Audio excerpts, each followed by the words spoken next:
Guillaume Janton. Bonjour Guillaume. Bonjour Antoine Janton. Votre conseil télé pour ce soir, un documentaire sur Lady Di. Oui, ce soir, C8 revient sur l'un des événements les plus marquants des 30 dernières années, la mort de Lady Di.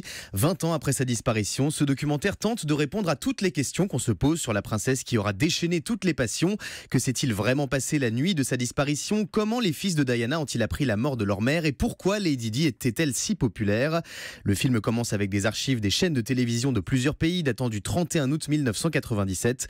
Ce jour-là, le monde entier se réveille avec une terrible nouvelle. Madame, monsieur, bonjour. La princesse de Galles, Lady Di, est morte cette nuit à Paris. Diana, la princesse de Galles, a été gravement blessée dans un accident de voiture à Paris.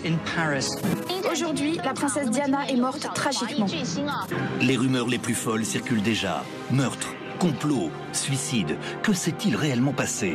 Alors, ce qui est intéressant dans ce documentaire, c'est qu'il va notamment traiter l'aspect médiatique de la disparition de Lady Di. Claire Chazal, la présentatrice du 20h de TF1 à l'époque, et Robert Namias, ex-directeur de l'information de la première chaîne d'Europe, se souviennent du dispositif exceptionnel mis en place par la Une.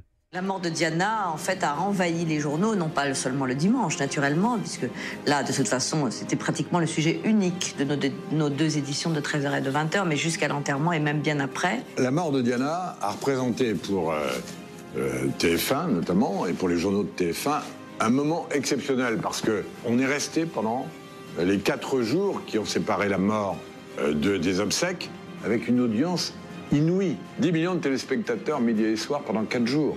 Une semaine après la mort de Diana, les télévisions du monde entier retransmettent en direct les obsèques de la princesse. Un événement suivi par 3 milliards de téléspectateurs dans le monde et marqué par un adieu dont tout le monde se souvient, celui d'Elton John, un hommage en musique avec sa chanson Candle in the Wind.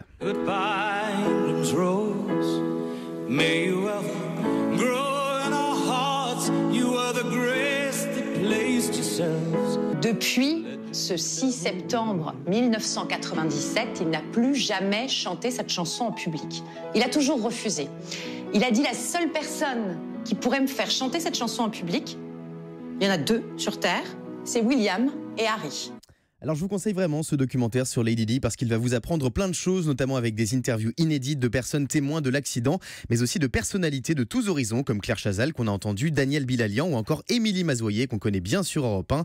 Alors pour revivre ce moment d'histoire avec du recul et une approche inédite, rendez-vous ce soir dès 21h sur C8. Merci Guillaume et à tout à l'heure pour le grand direct des médias.